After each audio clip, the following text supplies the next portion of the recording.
Hi everyone, നമ്മളെല്ലാവരും ആകാശം ശ്രദ്ധിക്കുന്ന ആൾക്കാരാണല്ലേ. സോ നമ്മൾ പകലാണ് ആകാശത്തേക്ക് നോക്കുന്നതെങ്കിൽ നമുക്ക് എന്ത് ചെയ്യാം, നമ്മുടെ സൂര്യനൊക്കെ കാണാൻ പറ്റും. പക്ഷെ നമ്മൾ രാത്രി നമ്മുടെ ആകാശം ശ്രദ്ധിച്ചാൽ നമുക്കറിയാം നമ്മളുടെ മൂൺ, ചന്ദ്രനെ നമുക്ക് കാണാൻ പറ്റും അല്ലേ. അതുപോലെ തന്നെ നമുക്ക് ഒരുപാട് നക്ഷത്രങ്ങളെയും കാണാൻ പറ്റും. സോ നിങ്ങൾ വിചാരിച്ചിട്ടുണ്ടോ എന്താണ് ഈ മൂൺ, അല്ലെങ്കിൽ എന്തൊക്കെയാണ് അതിൻ്റെ പ്രത്യേകതകൾ, അല്ലെങ്കിൽ സ്റ്റാർ എന്നൊക്കെ പറഞ്ഞാൽ എന്താണെന്നുള്ള കാര്യങ്ങൾ നിങ്ങൾ ആലോചിച്ചിട്ടുണ്ടോ? സോ നമുക്കിന്ന് നോക്കാം. സോ നമ്മളുടെ മൂൺ എന്ന് പറഞ്ഞാൽ എന്താണ്? Moon is the earth's only natural satellite. അതായത് നമ്മുടെ ഭൂമിക്ക് ചുറ്റും വലം വയ്ക്കുന്ന, നമ്മുടെ ഭൂമിനെ കറങ്ങിക്കൊണ്ടിരിക്കുന്ന ഒരേ ഒരു നാച്ചുറൽ സാറ്റലൈറ്റ് ആണ് ആര്? നമ്മളുടെ മൂൺ. അതുപോലെ തന്നെ നമ്മളുടെ സൗരയൂഥത്തിൽ അല്ലെങ്കിൽ നമ്മുടെ സോളാർ സിസ്റ്റത്തിൽ നമ്മളുടെ സൂര്യന് ചുറ്റും എന്തുണ്ട്? ഒരുപാട് ഗ്രഹങ്ങൾ, ഒരുപാട് പ്ലാനറ്റ്സ് ഉണ്ട്. 8ഓളം പ്ലാനറ്റ്സ് ഉണ്ട് അല്ലേ. സോ ഇതിൽ പല പ്ലാനറ്റ്സിനും എന്തുണ്ട്? കുറേ നാച്ചുറൽ സാറ്റലൈറ്റ്സ് ഉണ്ട്. സോ ആ സാറ്റലൈറ്റ്സ് ഒക്കെ നമ്മൾ എടുത്തു നോക്കിയാൽ it is the 5th largest satellite in the solar system. അതായത് നമ്മുടെ സോളാർ സിസ്റ്റത്തിൽ നമ്മളുടെ 5ാമത്തെ വലിയ ഉപഗ്രഹമാണ് ആര്? നമ്മളുടെ മൂൺ അല്ലേ. സോ ഇനി നമ്മൾ മൂണിനെ പറ്റി കുറച്ചുകൂടെ കാര്യങ്ങൾ നോക്കാം. സോ നമ്മളുടെ എർത്തിലുള്ള, നമ്മളുടെ കടലിനോട് ചേർന്ന് അല്ലെങ്കിൽ നമ്മുടെ കായലിലൊക്കെ നമ്മൾ വേലിയേറ്റം, വേലി ഇറക്കം എന്നൊക്കെ കേട്ടിട്ടുണ്ട് അല്ലേ. അതായത് ടൈഡുകൾ. സോ ഈ ടൈഡിനൊക്കെ കാരണമാവുന്ന ആരാണ്? നമ്മളുടെ എന്താണ്? മൂണാണ് അല്ലേ. മൂണിൻ്റെ ഒരു ഗ്രാവിറ്റേഷൻ ഫോഴ്സ് കൊണ്ടാണ് നമുക്ക് എന്തുണ്ടാവുന്നത്? ടൈഡ്സ് ഉണ്ടാവുന്നത്. അതുപോലെ rotation and revolution of the moon. ഇപ്പം നമ്മൾ നമ്മുടെ ഭൂമിയെ പറ്റി പറയുകയാണെങ്കിൽ നമുക്കറിയാം ഒരു വർഷം കൊണ്ടാണ് നമ്മൾ എന്ത് ചെയ്യുന്നത്? നമ്മുടെ സൂര്യന് ചുറ്റും വലം വെച്ച് വരുന്നത്. അതുപോലെ നമ്മൾ ഒരു പ്രാവശ്യം സ്വയം കറങ്ങാനോ ഒരു ദിവസമാണ് എടുക്കുക അല്ലേ. സോ നമ്മുടെ ഭൂമി ഒരു വർഷം കൊണ്ട് സൂര്യനെ വലം വെക്കും. അതുപോലെ എന്താണ്? ഒരു ദിവസം കൊണ്ട് സ്വയം കറങ്ങി വരും. സോ നമ്മുടെ മൂണിനെ പറ്റി നമ്മൾ നോക്കിയാൽ മൂൺ എങ്ങനെയാണ്? മൂൺ ഒരു ഓൾമോസ്റ്റ് 27 ഡേയ്സ് കൊണ്ടാണ് നമ്മളുടെ എർത്തിന് ചുറ്റും കറങ്ങി വരുന്നത്. അതായത് 27 ഡേയ്സ് എടുത്തിട്ടാണ് നമ്മളുടെ എർത്തിനെ മൂൺ ഒരു തവണ എന്ത് ചെയ്യുന്നത്? വലം വയ്ക്കുന്നത്. അതുപോലെ തന്നെ മൂൺ എന്ത് ചെയ്യുന്നുണ്ട്? സ്വയം കറങ്ങുന്നുണ്ട്. സോ അതിനും എടുക്കുന്ന സമയം എത്രയാണ്? 27 ഡേയ്സ് തന്നെയാണ്. അതായത് സെയിം ടൈം കൊണ്ടാണ് മൂൺ ഒരു പ്രാവശ്യം നമ്മുടെ എർത്തിനെ ചുറ്റും കറങ്ങുന്നതും സ്വയം കറങ്ങുന്നതും. ഇനി അടുത്ത കാര്യം, there is water on the moon. നമ്മുടെ മൂണിൽ എന്ത് നമ്മൾ കണ്ടുപിടിച്ചിട്ടുണ്ട്? വെള്ളം കണ്ടുപിടിച്ചിട്ടുണ്ട് അല്ലേ. അതായത് ഐസ് ഫോമിലുള്ള വാട്ടർ എവിടെ ഉണ്ട്? നമ്മുടെ മൂണിലുണ്ട്. ഇനി നമ്മൾ എങ്ങനെയാണ് ഈ മൂണിനെ കാണാറ് നമുക്ക് നോക്കാം.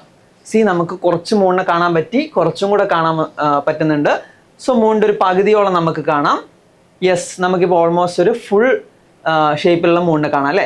യെസ്, നമ്മൾ ആകാശത്തേക്ക് നോക്കുമ്പോൾ പല ദിവസങ്ങളായിട്ട് നമ്മൾ നോക്കുമ്പോൾ നമ്മളുടെ മൂണിനെ നമ്മൾ എങ്ങനെ കാണാറ്? ചിലപ്പോൾ ഒരു ചെറിയ കഷ്ണം പോലെ അല്ലെ, ഒരു ചന്ദ്രക്കല പോലെ നമുക്ക് കാണാൻ പറ്റുമെന്ന് പറയാം. അല്ലെങ്കിൽ നമുക്കൊരു പകുതി മൂണിനെ കാണാം. സോ ഈ ഫേസുകളൊക്കെ നമ്മൾ എന്താ വിളിക്കുക എന്ന് നമുക്ക് നോക്കാം. സോ ഫസ്റ്റ് വൺ എന്താണ്? New moon. New moon is when moon is between the earth and the sun. അതായത് നമ്മളുടെ സൂര്യനും ഭൂമിക്കും ഇടയിൽ നമ്മുടെ മൂൺ നിൽക്കാന്ന് വിചാരിക്കുക. സോ നമ്മുടെ സൂര്യനിൽ നിന്ന് വരുന്ന ലൈറ്റ് എന്ത് ചെയ്യുന്നില്ല? നമ്മൾ മൂണിനെ കാണുന്ന ഭാഗത്ത് എന്ത് ചെയ്യുന്നില്ല? ലൈറ്റ് പതിക്കുന്നില്ല. സോ നമുക്ക് എന്താ ഇപ്പം കാണാൻ പറ്റുക? ഒരു ഡാർക്ക് ഷെയ്ഡുള്ള അല്ലെങ്കിൽ ലൈറ്റ് ഒന്നും ഇല്ലാതെ ഒരു ചെറിയ ഒരു ബ്ലാക്ക് സർക്കിൾ പോലെയാണ് നമുക്ക് എന്ത് കാണാൻ പറ്റുക? നമ്മുടെ മൂണിനെ കാണാൻ പറ്റുക. സോ ന്യൂ മൂൺ എന്ന് പറഞ്ഞാൽ നമ്മൾ ആദ്യം നമ്മൾ കാണുന്ന, അല്ലെങ്കിൽ നമ്മൾ സൂര്യനും ഭൂമിക്കും ഇടയിൽ നമ്മൾ മൂണിനെ കാണുമ്പോൾ ഉള്ള ഫേസിനാണ് നമ്മൾ എന്ത് പറയുക? ന്യൂ മൂൺ എന്ന് പറയാം. ഇനി നമ്മൾ മൂൺ കുറച്ച് ഇങ്ങനെ പതുക്കെ നീങ്ങി എന്ന് വിചാരിക്കാം. സോ കുറച്ചങ്ങോട്ട് നീങ്ങുമ്പോൾ നമുക്ക് എന്ത് ചെയ്യാൻ പറ്റും? കുറച്ചൊരു ഷേപ്പ് കാണാൻ പറ്റും അല്ലേ. സോ അതിനെയാണ് നമ്മൾ എന്ത് പറയുക? വാക്സിംഗ് ക്രസന്റ് എന്ന് പറയുക. Waxing crescent is the phase following the new moon where a small part of the moon becomes visible. അതായത് നമ്മുടെ മൂൺ ഇങ്ങനെ പതുക്കെ ഇങ്ങനെ നീങ്ങുന്നുണ്ട്. നമ്മൾ ഓർക്കും 27 ദിവസം കൊണ്ട് നമ്മുടെ എർത്തിന് ചുറ്റും കറങ്ങുന്നുണ്ട്. സോ കുറച്ച് നീങ്ങുമ്പോൾ നമുക്ക് എന്ത് ചെയ്യാൻ പറ്റും? മൂണിന്റെ കുറച്ച് ഭാഗം കാണാൻ പറ്റും അല്ലേ. സോ അതിനെയാണ് നമ്മൾ എന്ത് പറയുക? വാക്സിംഗ് ക്രസന്റ് എന്ന് പറയാം. ഇനി അടുത്തത് കുറച്ചും കൂടെ നമുക്ക് നീങ്ങിയാൽ എന്താണ്? ഒരു പകുതിയോളം മൂൺ കാണാം. സോ ആ ഫേസിനെയാണ് നമ്മൾ എന്ത് പറയുക? ഫസ്റ്റ് ക്വാർട്ടർ എന്ന് പറയാം. First quarter of the moon is when half of the moon is visible. അതായത് മൂണിന്റെ ഒരു ഹാഫ് വിസിബിൾ ആണെങ്കിൽ നമ്മൾ അതിനെ ഫസ്റ്റ് ക്വാർട്ടർ എന്ന് പറയും. ഇനി അടുത്തത് കുറച്ചും കൂടെ നമുക്ക് കാണാൻ പറ്റുന്നുണ്ട്. ഇതിനാണ് വാക്സിംഗ് ഗിബസ് എന്ന് പറയാം. ആൻഡ് അടുത്തത് എന്തായിരിക്കും? നമുക്ക് മുഴുവനായിട്ടും നമ്മുടെ മൂണിനെ കാണാൻ പറ്റും.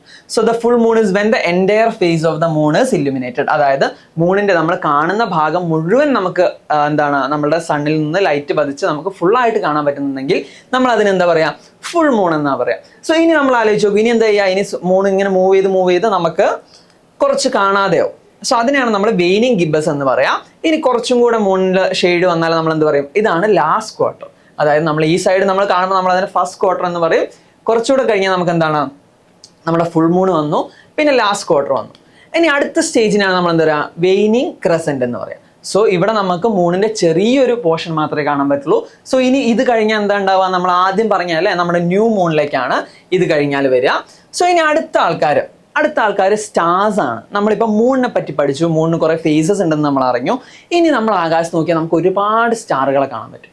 സോ സ്റ്റാർ എന്ന് പറഞ്ഞാൽ എന്താ? Stars R massive luminous spheres of hot gases. അതായത് വളരെയധികം ഹൈ ടെമ്പറേച്ചറിലുള്ള ഒരുപാട് ഗ്യാസുകൾ കൊണ്ട് ഫോം ചെയ്ത ഒരു സ്പിയർ ആണ് എന്ത്, നമ്മുടെ സ്റ്റാറുകൾ. ഇപ്പം നമ്മൾ നോക്കുമ്പോൾ നമ്മൾ വിചാരിക്കും ഒരു ബോൾ പോലെ അല്ലെങ്കിൽ ഒരു സോളിഡ് ആയിട്ടുള്ള ഒബ്ജക്റ്റ് ആണെന്ന്. പക്ഷെ അത് ആക്ച്വലി എന്താണ്? വളരെ മാസീവ് ആയിട്ടുള്ള വളരെ ഹൈ ടെമ്പറേച്ചറിലുള്ള ലൂമിനസ്, അതായത് സ്വയം പ്രകാശിക്കുന്ന എന്താണ്, ഹോട്ട് ഗ്യാസസ് ഉള്ള സ്പിയേഴ്സ് ആണ്. അതായത് വളരെ ഹൈ ടെമ്പറേച്ചറിലുള്ള ഗ്യാസുകളുള്ള സ്പിയേഴ്സ് ആണ്. ആൻഡ് അതിൽ പ്രൈമറിലി ഏതൊക്കെ ഗ്യാസുകളാണ് കൂടുതലുള്ളത് നോക്കിയാൽ ഹൈഡ്രജൻ, ഹീലിയം പോലുള്ള ഗ്യാസുകളാണ് എന്തുള്ളത്, നമ്മുടെ സ്റ്റാറുകളിൽ കൂടുതലുള്ളത്. സോ ഇനി നമ്മൾ നോക്കിയാൽ ഏതൊക്കെ ടൈപ്പ് ഓഫ് സ്റ്റാർസ് ഉണ്ട്. ഇപ്പം നമ്മളിപ്പോൾ നോക്കുമ്പോൾ നമുക്ക് ആകെ എന്താണ്, ഒരു ചെറിയ പൊടി പോലുള്ള സ്റ്റാറുകളെ കാണാൻ പറ്റുള്ളൂ. ഇപ്പം നമ്മൾ വലിയ ടെലിസ്കോപ്പുകളൊക്കെ ഉപയോഗിച്ച് നോക്കിയാൽ, അല്ലെങ്കിൽ നമ്മുടെ സാറ്റലൈറ്റുകളിൽ നിന്നൊക്കെ എടുക്കുന്ന ഇമേജുകളൊക്കെ വെച്ച് നോക്കിയാൽ നമുക്ക് എന്ത് ചെയ്യാൻ പറ്റും, നമുക്ക് ഈ സ്റ്റാറിനെ ഒന്നും കൂടെ തരംതിരിക്കാൻ പറ്റും അല്ലേ. There are different types of stars. അതായത് സ്റ്റാർ പല ടൈപ്പ് ഉണ്ട്, including red dwarf, yellow dwarf, giants and super giants. So ഇതൊക്കെ പല ടൈപ്പ് ഓഫ് സ്റ്റാറുകളാണ്. ഈ സ്റ്റാറുകളുടെ പേരൊക്കെ ഇങ്ങനെ നമ്മൾ ഇടുന്നത്, അത് എത്ര കാലം പഴക്കമുണ്ട്, അതുപോലെ ഏത് സ്റ്റേജിലാണ് ഇപ്പോൾ ഉള്ളത് എന്നനുസരിച്ചാണ് നമ്മൾ സ്റ്റാറുകൾക്ക് പേരിടാം.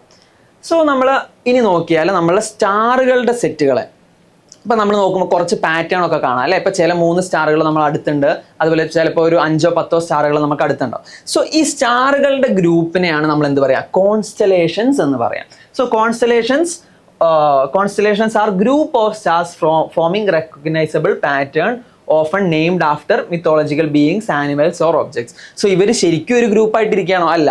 എന്താണ്, നമുക്കിപ്പോൾ കാണുന്ന, നമുക്ക് മനസ്സിലാവുന്ന രീതിയിലുള്ള ഷേപ്പുകളിലൊക്കെ പണ്ടുള്ള ആളുകൾ എന്ത് ചെയ്തിട്ടുണ്ട്, സ്റ്റാറുകളെ തരംതിരിച്ചിട്ടുണ്ട്. സോ അതിനാണ് നമ്മൾ എന്ത് പറയുക, കോൺസ്റ്റലേഷൻസ് എന്ന് പറയുക. സോ നമുക്ക് കുറച്ച് പ്രധാനപ്പെട്ട കോൺസ്റ്റലേഷൻസ് നോക്കാം. ഫേമസ് കോൺസ്റ്റലേഷൻസ് ഇൻക്ലൂഡ് ഓറിയൻ, ഉസ മേജർ, അതുപോലെ സ്കോർപിയസ്. സോ ഇവിടെ നമ്മൾ നോക്കിയാൽ നമുക്ക് ഈ സ്റ്റാറുകളുടെ ഷേപ്പൊക്കെ നമ്മൾ കൂട്ടി വരച്ചാൽ എന്താണ്, ഒരു വേട്ടക്കാരൻ്റെ ഒരു രൂപമുണ്ട് അല്ലേ. സോ നമ്മളിതിന് മലയാളത്തിൽ എന്താ പറയുക, വേട്ടക്കാരൻ എന്നാണ് ഇതിനെ വിളിക്കുക, അല്ലെങ്കിൽ ഓറിയൻ. അതുപോലെ നമുക്ക് ബിഗ് ഡിപ്പർ എന്ന് പറഞ്ഞൊരു എന്തുണ്ട്, കോൺസ്റ്റലേഷൻ ഉണ്ട്. പിന്നെ ഇവിടെ നമ്മൾ നോക്കിയാൽ നമുക്ക് എന്താണ്, ഒരു സ്കോർപ്പിയോൺ അല്ലെങ്കിൽ എന്താണ്, ഒരു തേളിൻ്റെ ആകൃതിയിലുള്ള ഒരു കോൺസ്റ്റലേഷൻ ഉണ്ട് അല്ലേ. ഇതിനാണ് നമ്മൾ സ്കോർപിയസ് എന്ന് പറയാം. സോ അടുത്തതായിട്ട് നമ്മൾ പ്രധാനപ്പെട്ട കുറച്ച് സ്റ്റാറിൻ്റെ കോൺസ്റ്റലേഷനെ പറ്റി പറഞ്ഞു. പിന്നെ നമ്മുടെ സൂര്യൻ നമ്മുടെ സ്റ്റാർ ആണെന്നുള്ള കാര്യം പറഞ്ഞു അല്ലേ. വേറൊരു സ്റ്റാർ ഉണ്ട്, ദ നോർത്ത് സ്റ്റാർ. സോ ഈ നോർത്ത് സ്റ്റാർ എന്ന് പറഞ്ഞാൽ ആരാണ്? The north star also known as Polaris is located nearly directly above the north pole and is used to navigation. So നമ്മുടെ ഭൂമിയുടെ നമ്മുടെ നോർത്ത് ഡയറക്ഷനിൽ, നോർത്ത് പോളിന് മേലെ ആയിട്ട് അല്ലെ, അവിടുന്ന് ആ ഡയറക്ഷനിലേക്ക് നോക്കുമ്പോൾ നമുക്ക് സ്ഥിരമായിട്ട് കാണാൻ പറ്റുന്ന ഒരു സ്റ്റാർ ആരാണ്? The north star. സോ ഈ നോർത്ത് സ്റ്റാറിനെ ഉപയോഗിച്ച് നമ്മൾക്ക് എന്ത് ചെയ്യാം, നമ്മൾക്ക് ഡയറക്ഷൻ മനസ്സിലാക്കാം അല്ലേ. ഇപ്പം നമ്മൾ എവിടെയാണ് രാത്രി നിൽക്കുന്നതെങ്കിൽ നമ്മുടെ നോർത്ത് സ്റ്റാർ എവിടെയാണോ ആ ഭാഗത്തേക്കായിരിക്കും നമ്മുടെ നോർത്ത് ഡയറക്ഷൻ. സോ പണ്ട് കാലം മുതലേ നാവിഗേഷൻ, അതായത് യാത്രകൾക്കൊക്കെ ഡയറക്ഷന് വേണ്ടി നമ്മൾ യൂസ് ചെയ്തിരുന്ന ഒരു സ്റ്റാറാണ് നമ്മുടെ നോർത്ത് സ്റ്റാർ. ഇനി അടുത്തത് ലൈഫ് സൈക്കിൾ ഓഫ് സ്റ്റാർ. ഇപ്പം നമ്മൾ പഠിച്ചിട്ട് എന്താണ്, സ്റ്റാറിൽ നിന്ന് ഇങ്ങനെ ലൈറ്റ് എമിറ്റ് ചെയ്യുന്നുണ്ട്, അല്ലെങ്കിൽ ഭയങ്കര ഹീറ്റ് ആണെന്നുള്ളത് അല്ലേ. സോ ഈ സ്റ്റാറുകളൊക്കെ കുറച്ച് കഴിയുമ്പോൾ എന്ത് ചെയ്യും, അതിലെ ലൈറ്റ് മുഴുവൻ അല്ലെങ്കിൽ അതിലുള്ള ഗ്യാസ് മുഴുവൻ റിയാക്ട് ചെയ്തിട്ട് അത് വേറൊരു സ്റ്റേജിലേക്ക് എത്തും. സോ ഈ സ്റ്റാറുകൾക്കും ഒരു ലൈഫ് സൈക്കിൾ ഉണ്ട്. സോ സ്റ്റാറുകളുടെ ലൈഫ് സൈക്കിൾ ഏതൊക്കെയാണെന്ന് നോക്കിയാൽ അതിൻ്റെ പേരുകൾ നമുക്ക് ജസ്റ്റ് ഒന്ന് നോക്കാം. എന്താണ്, the life cycle of star include stages such as nebula, main sequence, red giant, white dwarf and supernova. So ഇതൊക്കെ എന്താണ്, സ്റ്റാറുകളുടെ ലൈഫ് സൈക്കിളുകളുടെ പേരുകളാണ് അല്ലേ. സോ ഇനി അടുത്തത് സൂപ്പർനോവ. നമ്മളിപ്പോൾ അവസാനം പറഞ്ഞ സൂപ്പർനോവ അല്ലെങ്കിൽ സൂപ്പർനോവ എന്താണ്, supernova are powerful explosions marking the death of massive stars. So നമ്മുടെ സ്റ്റാറുകൾക്കും എന്തുണ്ട്, ഒരു മരണമുണ്ട്. അതായത് ഒരുപാട് കാലം, അതായത് ബില്യൺസ് ഓഫ് ഇയേഴ്സ് കഴിയുമ്പോൾ എന്താണ്, നമ്മുടെ സ്റ്റാറുകളിലുള്ള ഹീലിയോ ഹൈഡ്രജനോ ഒക്കെ റിയാക്ട് ചെയ്ത് കത്തിത്തീർന്ന് അതെന്ത് ചെയ്യും, വേറൊരു സ്റ്റേജിലേക്ക് എത്തും. അതിൽ അവസാനത്തെ സ്റ്റേജിനാണ് നമ്മൾ എന്ത് പറയുക, ഓൾമോസ്റ്റ് ലാസ്റ്റ് ഉള്ള സ്റ്റേജാണ് സൂപ്പർനോവ. അല്ലെങ്കിൽ supernova are powerful explosions marking the death of massive stars. So വലിയ സ്റ്റാറുകളുടെ മരണം, അതായത് ഒരു സ്റ്റാർ നമ്മൾ ഡെത്ത് ആയി എന്ന് നമ്മൾ പറയുന്നത് എങ്ങനെയാണ്, അതൊരു സൂപ്പർനോവ സ്റ്റേജിലെത്തുമ്പോഴാണ്. Resulting in either neutron stars or black holes. So അങ്ങനെ ഒരു എക്സ്പ്ലോഷൻ ഉണ്ടായാൽ അത് എന്താണ് ഫോം ചെയ്യുക, 2 കാര്യങ്ങളാണ് ഫോം ചെയ്യുക. ഒന്ന് ന്യൂട്രോൺ സ്റ്റാർസ് ആയിരിക്കും, അല്ലെങ്കിൽ ബ്ലാക്ക് ഹോളുകളായിരിക്കും. സോ ഈ ബ്ലാക്ക് ഹോൾ എന്നുള്ള പേരുകളൊക്കെ നിങ്ങൾ കേട്ടിട്ടുണ്ടാവും. സോ എന്താണ് ഈ ബ്ലാക്ക് ഹോൾ എന്ന് പറഞ്ഞാൽ, black holes are the regions of spheres where gravity is so strong that not even light can escape. So നമ്മുടെ ഈ സ്റ്റാറുകളുടെ ഡെത്ത് കഴിഞ്ഞ് അതൊരു ബ്ലാക്ക് ഹോൾ ആയിട്ടാണ് മാറുന്നതെങ്കിൽ അതിനെന്തുണ്ടാവും, ഒരു വളരെ വലിയ ഗ്രാവിറ്റി ഉണ്ട്. അപ്പോൾ നമുക്കറിയാം നമ്മുടെ എർത്തിന് ഒരു ഗ്രാവിറ്റി ഉണ്ട്, അതുകൊണ്ടാണ് നമ്മൾ വെയിറ്റ് ഒക്കെ തോന്നുന്നത് അല്ലേ. എന്നിട്ട് നമ്മൾ പറയും നമ്മളുടെ മൂണിൽ എന്താണ് ഗ്രാവിറ്റി കുറച്ച് കുറവാണ്. അപ്പോൾ ഈ സ്റ്റാറുകൾ വലിയ മാസീവ് ആയിട്ടുള്ള സ്റ്റാറുകൾക്ക് എന്തുണ്ടാവും, വളരെ ഹൈ ആയിട്ടുള്ള ഒരു ഗ്രാവിറ്റി ഉണ്ടാവും. സോ ഈ ബ്ലാക്ക് ഹോൾ എന്നൊക്കെ പറഞ്ഞാൽ എന്താണ്, വളരെ ഹൈ ആയിട്ടുള്ള ഒരു ഗ്രാവിറ്റിയാണ്. അവിടെ നമുക്ക് അവിടെ എന്തുണ്ടില്ല, നമ്മളെ ലൈറ്റിന് പോലും അവിടെ നിന്ന് എസ്കേപ്പ് ചെയ്യാൻ പറ്റില്ല. ലൈറ്റിന് വരെ അത് എന്ത് ചെയ്യുന്നു പറയുന്നത് പിടിച്ച് ഉള്ളിലേക്ക് വലിക്കും എന്നാണല്ലോ പറഞ്ഞത്. സോ ഇനി നമ്മളെ സ്റ്റാറിനെ പറ്റി കുറച്ചൊരു ഇൻട്രസ്റ്റിംഗ് ആയിട്ടുള്ള 1-2 ഫാക്ട്സ് പറയാം. Every star you see in the night sky is bigger and brighter than our sun. So നമ്മൾ രാവിലെ പകൽ ആകാശത്ത് നോക്കുമ്പോൾ നമ്മളുടെ സൺ എന്താണ് വലിയൊരു ഷേപ്പിലുള്ള ഒരു സ്പിയർ ആയിട്ടാണ് നമുക്ക് തോന്നുക. പക്ഷെ രാത്രി നമ്മൾ സ്റ്റാറുകളെ നോക്കുമ്പോൾ നമുക്ക് വളരെ ചെറിയ ടൈനി സ്പോട്ട്സ് ആയിട്ടല്ലേ തോന്നുക. പക്ഷെ ആക്ച്വലി എന്താണ്, നമ്മൾ ഈ സ്കൈയിൽ കാണുന്ന ഒരുവിധ എല്ലാ സ്റ്റാറുകളും നമ്മുടെ സണ്ണിനേക്കാളും വളരെ വലുതുമാണ്, വളരെ ബ്രൈറ്ററുമാണ്. സോ നമ്മുടെ സണ്ണ് നമ്മളോട് വളരെ അടുത്തായതുകൊണ്ടാണ് നമുക്ക് എന്ത് തോന്നുന്നത്, സണ്ണിൻ്റെ വലിയ ഷേപ്പിലും കൂടുതൽ ലൈറ്റുമായിട്ട് നമുക്ക് തോന്നുന്നത്. ഇനി എന്താണ്, you can see millions of stars on a dark night. So ഒരു ഇരുട്ടുള്ള രാത്രി, നമ്മളിപ്പം മേഘങ്ങളോ അല്ലെങ്കിൽ ക്ലൗഡ്സ് ഒന്നും ഇല്ലാത്തൊരു രാത്രിയിൽ നമ്മൾ പറയും നമുക്കൊരു മില്യൺസ് ഓഫ് സ്റ്റാർസിനെ കാണാൻ പറ്റുന്നു. പക്ഷെ അത് ആക്ച്വലി ട്രൂ ആണോ എന്ന് ചോദിച്ചാൽ ട്രൂ അല്ല. നമുക്ക് എത്ര സ്റ്റാർസിനെയാണ്, നമുക്ക് ഓൾമോസ്റ്റ് ഒരു 2500 അല്ലെങ്കിൽ ഒരു $3000 സ്റ്റാർസിനെയാണ് നമുക്ക് എന്ത് ചെയ്യാൻ പറ്റുക, ഒരു ഡാർക്ക് നൈറ്റിൽ നമ്മൾ ആകാശത്തേക്ക് നമ്മൾ നോക്കിയാൽ നമുക്ക് കാണാൻ പറ്റുക. അതുപോലെ സ്റ്റാർസ് ഡോണ്ട് ട്വിങ്കിൾ. സോ നമ്മൾ ചെറിയ ക്ലാസ്സിലേ പഠിച്ചിട്ടുണ്ടല്ലോ എന്താണ്, സ്റ്റാർസ് ട്വിങ്കിൾ ചെയ്യും അല്ലെങ്കിൽ എന്താണ് നമുക്ക് മിന്നി കത്തുന്ന പോലെ നമ്മളെ സ്റ്റാർസിനെ കാണാൻ പറ്റുന്നു. പക്ഷെ ആക്ച്വലി നമ്മളുടെ ഈ സ്റ്റാറുകളൊക്കെ എന്താണ് അങ്ങനെ ട്വിങ്കിൾ ചെയ്യുന്നില്ല, അത് സ്ഥിരമായിട്ട് അതിന് എന്ത് ചെയ്യുന്നുണ്ട്, ലൈറ്റ് എമിറ്റ് ചെയ്യുന്നുണ്ട്. പക്ഷെ ആ ലൈറ്റൊക്കെ നമ്മളുടെ അറ്റ്മോസ്ഫിയർ, നമ്മളുടെ എയറിലൂടെ കടന്നു വരുമ്പോൾ എന്താണ്, അത് പല രീതിയിൽ ഡീവിയേറ്റ് ചെയ്തിട്ട് നമുക്ക് തോന്നുന്നതാണ് എന്ത്, സ്റ്റാർസ് ട്വിങ്കിൾ ചെയ്യുന്നുള്ള കാര്യങ്ങൾ. സോ നിങ്ങളുടെ സയൻസ് എന്തൂസിയാസ്റ്റ് ആയുള്ള ഫ്രണ്ട്സിന് നമ്മളുടെ മൂണിനെയും സ്റ്റാർസിനെയും പറ്റിയുള്ള വീഡിയോസ് അല്ലെങ്കിൽ അതിനെക്കുറിച്ച് അറിയേണ്ടവർക്ക് എന്ത് ചെയ്യുക, ഈ വീഡിയോ ഷെയർ ചെയ്യുക, അതുപോലെ നമ്മളെ ചാനൽ സബ്സ്ക്രൈബ് ചെയ്യുക.